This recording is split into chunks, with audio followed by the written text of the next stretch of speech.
Good morning, everyone. Virgo here. It is September 19th, 2019, and welcome to Snoop4Truth. We're going to be having Snoop4Truth Thursdays from now on.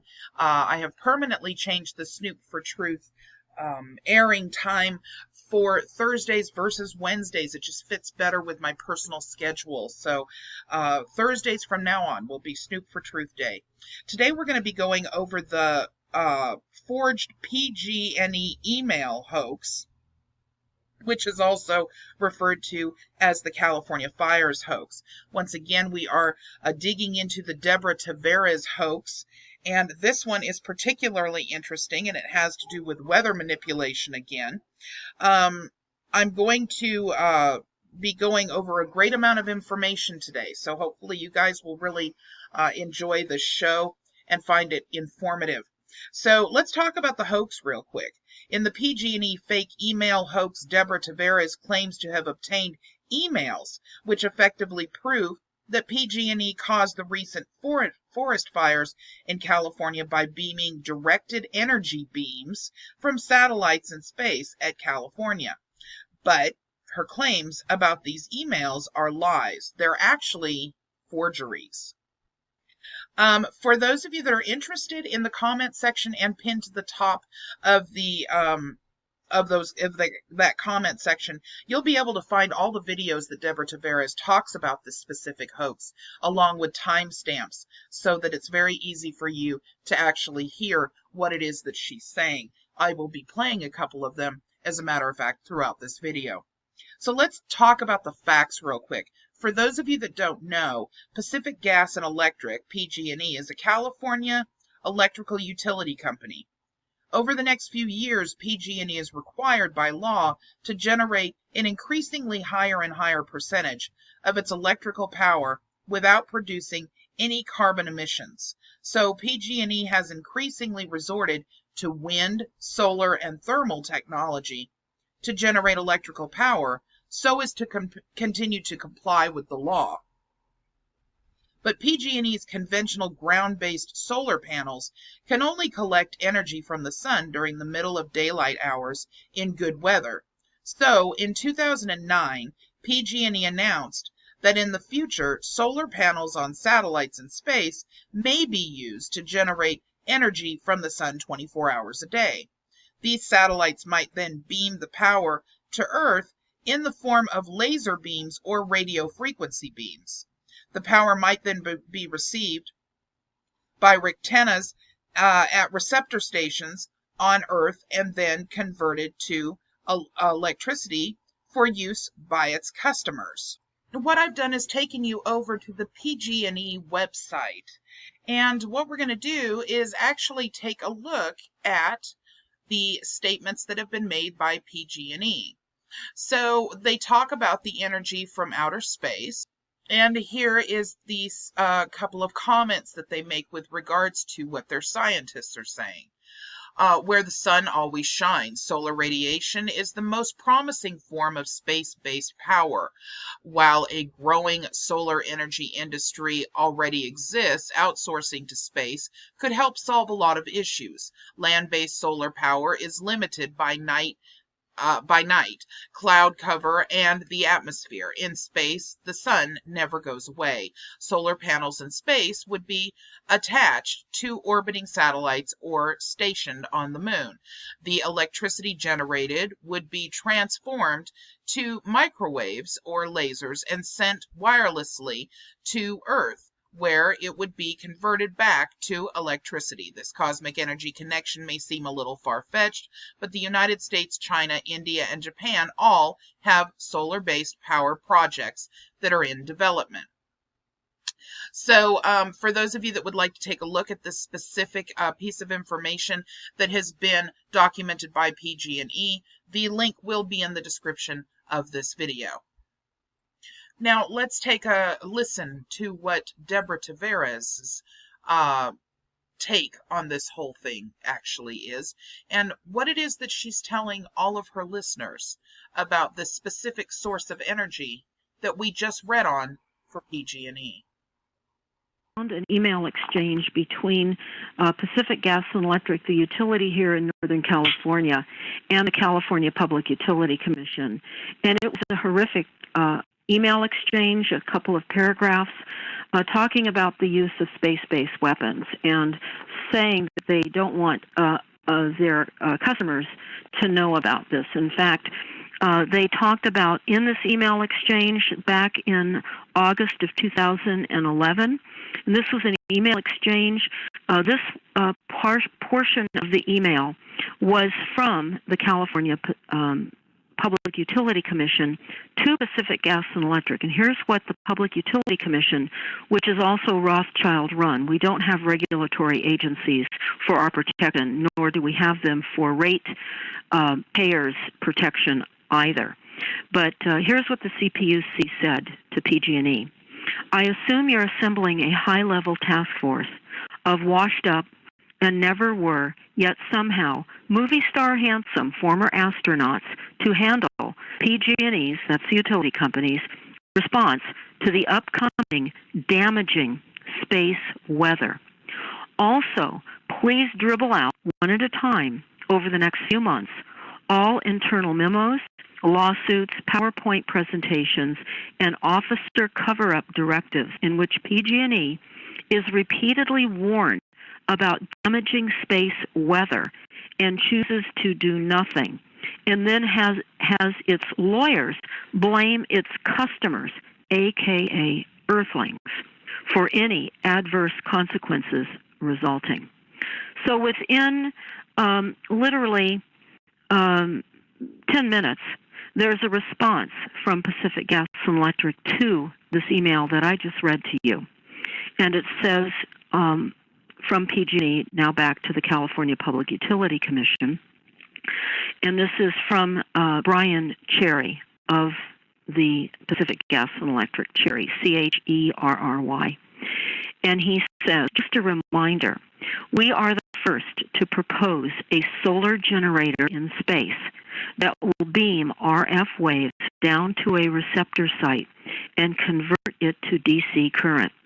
We have changed our receptor site from the Mojave Desert to Sebastopol, and Sebastopol is a town near the Nevada City area in California. Solarin is a private California company which has patented the technology described. In 2009, PG&E entered into a contract with Solarin to buy finished electricity from Solarin if Solarin is ever successful in generating electrical power using this technology. Under the contract, Solarin would own, operate, and control its satellites and all the receiver stations. Originally, Solarin promised to provide PG&E with finished electricity by 2016, but it ran into financial problems and still has not provided any electricity to PG&E, even at this late date. The California Public Utilities Commission, the CPUC, approved the contract on the condition that no money from PG&E customers ever be used to develop this technology. Let's take a look at this article from NBCnews.com on PG&E and they're making a deal for space solar power. As you will see coming down here, into the center of the actual article, it reads, PG&E is pledging to buy the power at an agreed upon rate comparable to the rate specified in other agreements for renewable energy purchases. Company spokesman Jonathan Marshall said neither PG&E nor Solarin would say what that rate was due to the proprietary nature of the agreement. However, Marshall emphasized that PG&E would make no upfront investment in Solarin venture. We've been very careful not to bear risk in this, Marshall told MSNBC.com. Solarin's chief executive officer, Gary Spiernak, said the project would be the first real-world application of space solar power, a technology that has been talked about for decades, but never turned into reality. In addition, you can see here from paragraph number 1 that it states that California's biggest energy utility announced a deal Monday to purchase, and this of course was issued in 2009, to purchase 200 megawatts of electricity from a startup company that plans to beam the power down to Earth from outer space beginning in 2016. We're now in 2019 and this still has not occurred. In Scientific American, you'll see that there is another article with regards to space-based solar power finally seeing the light. It talks about PG&E and the energy deal in California. And if you go down to the final 2 paragraphs, you will see where it states that in the end, PG&E has not invested its customers or shareholders' finances in the deal at all. Marshall stated, the company's spokesperson who did this actual article. Rather, Solarin is on the hook to deliver the power first, over 15 years. Solarin has agreed to provide 200 megawatts of electricity almost continuously, enough for 250,000 homes starting June of 2016. Even though PG&E took plans to assure the public that they were not investing and that it was only a supply contract, it is still a big step, says CSP Little. If another energy supply contract is signed in the near future, I expect interest in space solar will really accelerate. So again, assuring you guys that there is, and its customers of course, that PG&E did not invest any funds into this whatsoever. For those of you that don't know, Deborah Tavares actually lives in Sebastopol that she's speaking about with regards to this hoax that you hear her talk about in her broadcasts, and has waged war against PG&E because of its smart meters. So when the recent forest fires burned Northern California, Deborah Tavares wanted to blame PG&E and the technology described in this specific video. But there was a problem. The scientific and economic literature indicated that this technology did not yet exist in order to blame it. Here is an example in this article in BusinessInsider.com that our current scientific and economic literature on this technology shows that the subject fires began occurring in October of 2017. This technology will not be used until the end of the decade.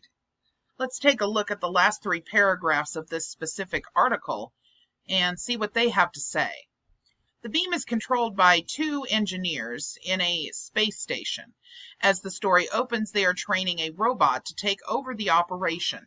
The human explains to the robot, our beams feed these world's energies drawn from one of those huge incandescent globes that happens to be near us. We call that globe the sun.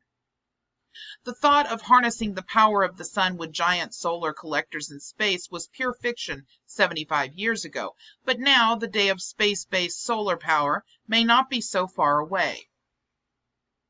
We typically think of a solar panel on the roof of someone's house converting sunlight into energy during the daytime. Sounds great, but Earth-based solar panels have their drawbacks too. They don't work at night, or if the sun is too cloudy. Or the sky, rather, is too cloudy, excuse me. Plus, our atmosphere shields the Earth's surface from much of the sun's energy, bouncing some of the light back into space. In addition, here's some additional information from the NSS Space Settlement Journal in December of 2017.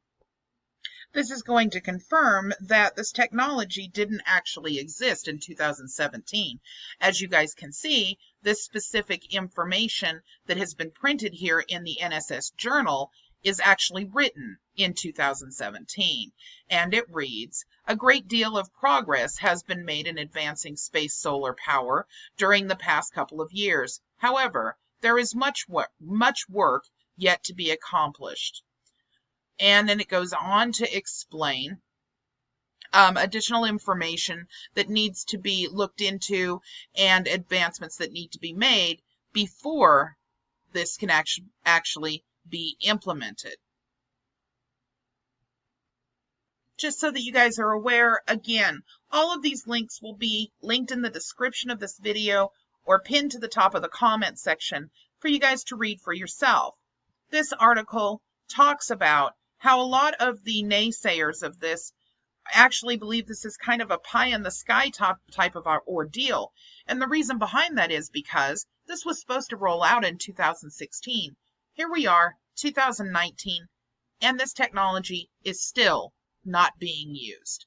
This particular article goes into talking about U.S. power firm to exploit energy from space, and then it talks about PG&E and how they want to go into outer space to exploit a new energy source, and how the proposal of the potential energy is a game changer, supporters argue, but the critics denounce it as literally a pie in the sky. Now, the reason why this is being said is because if you read through this entire article, which I will not do at this point, but I'm showing it to you because this article was written in 2019. We are still not using this technology. There are many more links that I'm going to have in the description for you guys to actually take a look at. You'll see that the technology did not exist in 2018. It still isn't something that's being used in 2019.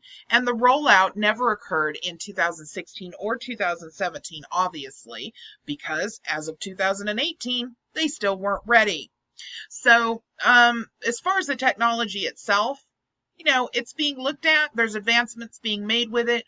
But it isn't something that's in place and hasn't been in place since the start of Deborah talking about this particular hoax.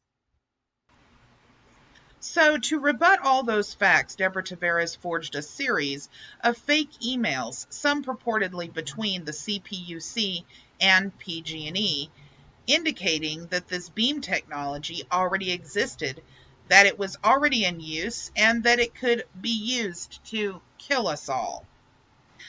Let's actually listen to what Deborah Tavares has to say with regards to these forged. And this was from the California Public Utility Commission to, again, Pacific Gas and Electric. And this is dated August the 22nd of 2011. And it was copied to 4 people to the California Public Utility Commission. And here's what it says. Just a reminder, we are the first to propose a solar generator in space that will beam RF waves down to a receptor site and convert it to DC current. We have changed our receptor site from the Mojave Desert in California to Sebastopol in California. Then, wow. This is from, and this is in response, Brian, I assume you're assembling a high-level task force of washed up and never were, yet somehow movie star handsome former astronauts to handle PG&E's response to the upcoming damaging space weather. I'm going to read that again. I'm assuming that you've assembled a high-level task force of washed up and never were, yet somehow movie star handsome former astronauts to handle PG&E's response to the upcoming damaging space weather. Also, please dribble out one at a time over the next few months all internal memos, lawsuits, PowerPoint presentations, and officer cover-up directives in which PG&E is repeatedly warned about damaging space weather and chooses to do nothing, then has its lawyers blame it on the customers, aka Earthlings, for any adverse consequences resulting. Thank you. This is what became the plan to burn up Northern California, in part. I read it again because I'm now referring to the very last page of our local paper that is called the Press Democrat, dated August the 26th of 2018. Now, I want all of you to remember, at the time that I leaked these documents, I did not know that Pacific Gas and Electric was Rothschild, but now I do, and all of you know as well. So what you just heard me read is Rothschild's admission to the use of space-based weather. After hearing Deborah talk about it, it sounds concerning, doesn't it? Well, here we are over at the StopTheCrime.net website, Deborah Tavares' actual website. And we're going to take a look at the PG&E CPUC email exchange that she talks about. You can find it here, and I will link it to the actual description for you. Afterwards, Deborah Tavares created more forged emails reflecting imaginary responses from imaginary experts, to which Deborah Tavares allegedly forwarded her forged email above, or that you're looking at right now, rather. Not surprisingly, these imaginary experts agreed with Deborah Tavares that this beam technology already existed, and that it has long been in use, and that it could be used to kill us all. Here we are over on a website called smartmetersmurder.com.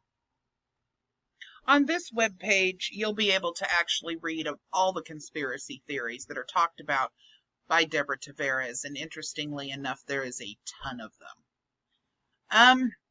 Smartmetersmurder.com. Very interesting.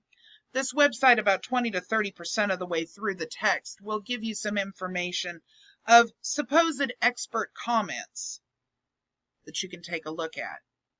They're, my estimation, not experts at all. Let's actually take a look at the final two unpublished, published, but publicly quoted forgeries. One of Deborah's videos. Take a listen. Yeah. This is a very interesting trail of damning breadcrumbs that needs to be followed up, in my opinion. Then I have another comment, and this is interesting. The attached emails claiming the beam RF waves to Sevastopol is obviously a joke shared among PG&E and PUC staff. The technology for this has not even been developed, financed, or tested. It doesn't exist. It doesn't exist. And here's a comment back to that. Sadly, the tech has long since been used. Space-based weapons in conjunction with the wireless networks, along with frequencies used to disperse crowds, etc., are old technologies. Most people are unaware just how advanced tech has become. 6 people were involved in these emails, PG&E and CPUC, and the tech is real. So, joke or not, when someone yells fire, we must investigate, don't you think? And then there's attachments showing the involvement of PG&E with weather weapons, which they are heavily engaged. As you know, Rothschild owns Weather Central, and also the involvement of Rothschild and PG&E. So what we had was an obvious targeting to incapacitate the initial group against the smart meters, because certainly when we read the documents about the successes of the deployment of the smart grid worldwide, California is mentioned repeatedly as being the troublemaking state for the refusal of smart meters initially. Mm-hmm. So I just want everyone that is listening to understand the degree and the types of weapons, because, Jeff, you certainly experienced.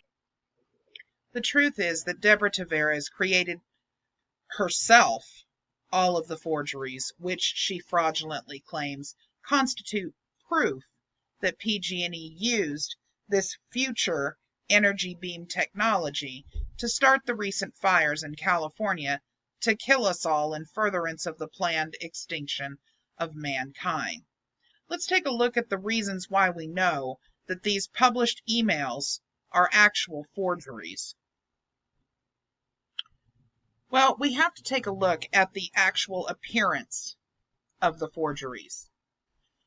So we're back on stopthecrime.net rather, at the PG&E and CPUC email exchange that I showed you originally, posted on August 28th of 2018. Let's go ahead and take a look at this document. Number one, each one of Deborah Tavares' fake emails between PG&E and CPUC contains text which consists of two entirely different letter fonts, two entirely different letter sizes, one of which is in bold type and the other which is not. That means Deborah Tavares assembled each of these fake emails between PG&E and CPUC from two entirely different documents. Specifically, Deborah Tavares took the heading of a real email between PG&E and CPUC and replaced the real email message of those emails with a fake email message that she forged herself. Otherwise, the letter type font would be the same size and boldness throughout the entire email. Next, we need to take a look at the content of the forgeries. So number one, the subject of the real emails between PG&E and CPUC, which Deborah Tavares altered to fix the hoax, was space weather. But Deborah Tavares did not know what space weather actually was, something a real PG&E executive would know. Solar flares on the surface of the sun erupt about every 11 years or so. These solar flares extend millions of miles into space and emit extremely high amounts of radiation into space. This radiation is called space weather, like a rain or storm of radiation in space. It is the Earth's atmosphere which protects all life on Earth from this radiation. The radiation emitted during such space weather is so powerful that it can damage or destroy electrical power transformers here on Earth if they are linked to Earth-based solar panels. Such damage can result in power outages. This is why space weather would be of concern to PG&E. During damaging space weather, PG&E has to protect its transformers linked to Earth-based solar panels, because some such transformers provide electrical power to nuclear power plants and to hospitals, which cannot afford to have power outages for obvious reasons. Deborah Tavares' mistake. But Deborah Tavares did not know any of this. She mistakenly believed that space war was weather here on Earth, like drought and fire, that was artificially created and controlled by lasers, radio frequencies, or microwaves beamed at the Earth from satellites in space. A stupid mistake that a real PG&E executive would never make. Let's take a listen to what Deborah has to say herself. 11, with the subject being space weather. So it says reference, space weather, from Brian Cherry. Just a reminder, we are the first to propose a solar generator in space that will beam RF waves down to a receptor site and convert it to DC current. We have changed our receptor site from the Mojave Desert in California to Sebastopol, California. Sebastopol, home to PG&E's new RF wave receptor site in 2011. The same Sebastopol that in October 2017 experienced unprecedentedly furious and fast-spreading fires that came out of nowhere with no warning in the middle of the night and surrounded people in their homes from Sebastopol to Santa Rosa. Too many fires in two locations all at once, all burning as if set on fire at once. Nowhere did I see videos of areas catching on fire and spreading. Though it may have happened, all I knew and saw was literally that everything was on fire at the same time. In forging the phrase, then have its lawyers blame its customers, aka Earthlings, for any adverse consequences resulting from damaging space weather. In the 950 email that you're looking at, Deborah Tavares was referring to the adverse consequences of fires which PG&E can blame on its customers, not realizing that damaging space weather is actually radiation in outer space caused by solar flares on the surface of the sun every 11 years. Unknown to Deborah Tavares, the consequences resulting from damaging space weather is actually power outages, not fires. And PG&E cannot possibly blame its customers for its own power outages caused by radiation from solar flares on the surface of the sun every 11 years. So in creating this forgery, Deborah Tavares did not know that PG&E customers can never be blamed for the consequences of damaging space weather, which is only power outages, something a real PG&E executive would know. This stupid mistake proves that this email is a complete forgery. Likewise, Deborah Tavares did not know the terms of the PG&E's contract with Solarin, something a real PG&E executive would know. So, Deborah Tavares did not know that PG&E would never own, operate, manage, or control any of Solarin's satellites or receiving stations, or have any say in how, when, or where energy from Solarin's satellites in space would be directed. Instead, Solarin would be solely responsible for all of that. Under the contract, the only thing PG&E would ever do would be to buy finished electricity from Solarin if Solarin was ever successful in generating electricity using this technology. Under the contract, PG&E is simply a potential future customer of Solarin, nothing more. But Deborah Tavares did not know any of this. So in forging the sentence, we, referring to PG&E, have changed our receptor site from the Mojave Desert to Sebastopol. In the 1003 email that you're looking at, Deborah Tavares sought to create the illusion that she was so important to PG&E that it actually targeted her in Sebastopol with radio frequency waves beamed from satellites in space in retaliation for her opposition to PG&E smart meters.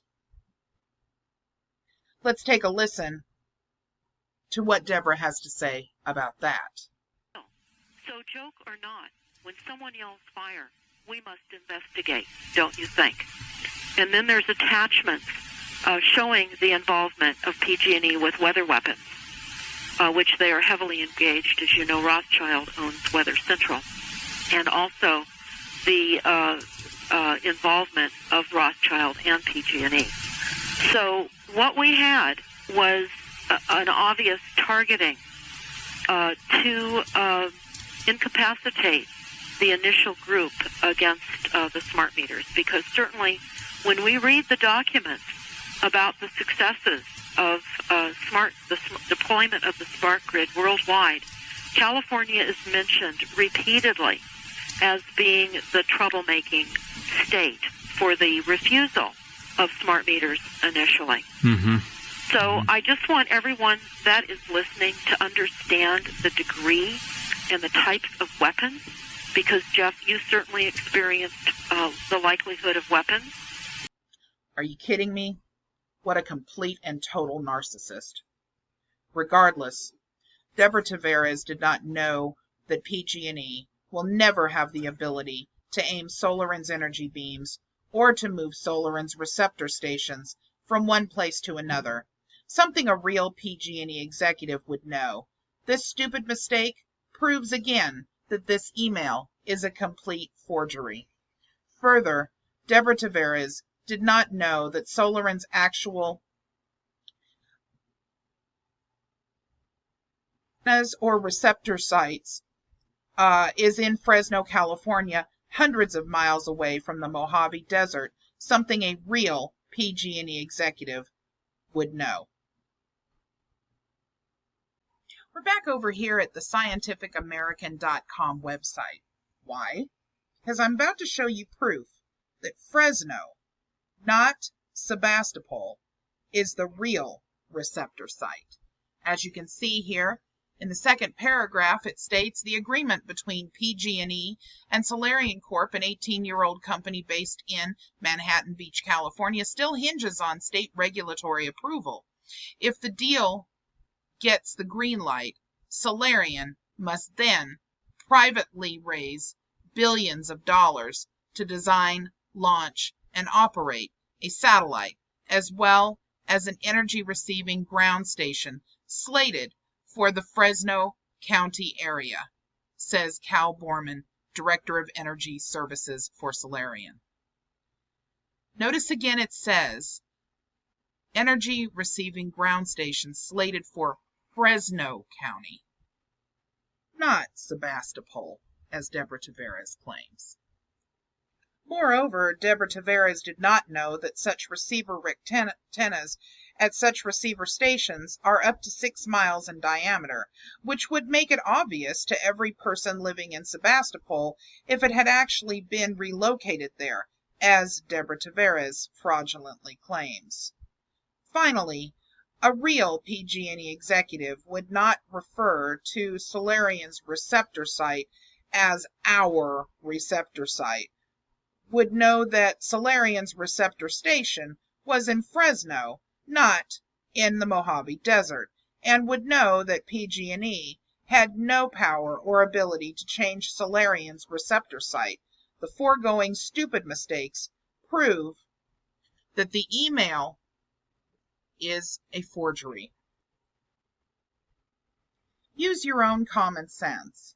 As to the email, how likely is it that PG&E executive would open an email to the CPUC with a, quote, reminder of the actual internal mechanics of exactly how Solarian's technology worked? The CPUC had just approved of PG&E's use of Solarian's technology, provided that PG&E never invested any of its customers' money to finance the project. The CPUC did not need a reminder of the actual internal mechanics of the SolarWinds technology, in which PG&E played no part and could claim no credit. This reminder would serve no purpose except to defraud and to set up the sentence that follows. Use your own common sense. How likely is it that the CPUC would refer to PG&E's customers as earthlings in connection with an email about a cover-up of damaging space weather, which can cause nothing but power outages. How is it even possible for PG&E to cover up a power outage? This stupid mistake proves that this email is a forgery. Again, use your own common sense. How likely is it that the CPUC would tell PG&E to have its lawyers blame its customers, aka Earthlings, for the consequences of damaging space weather, which is only power outages caused by radiation from solar flares, which cannot possibly be blamed on PG&E customers? How is it even possible to cover up a power outage affecting hundreds of thousands, if not millions, of customers? This stupid mistake proves that this email is a forgery.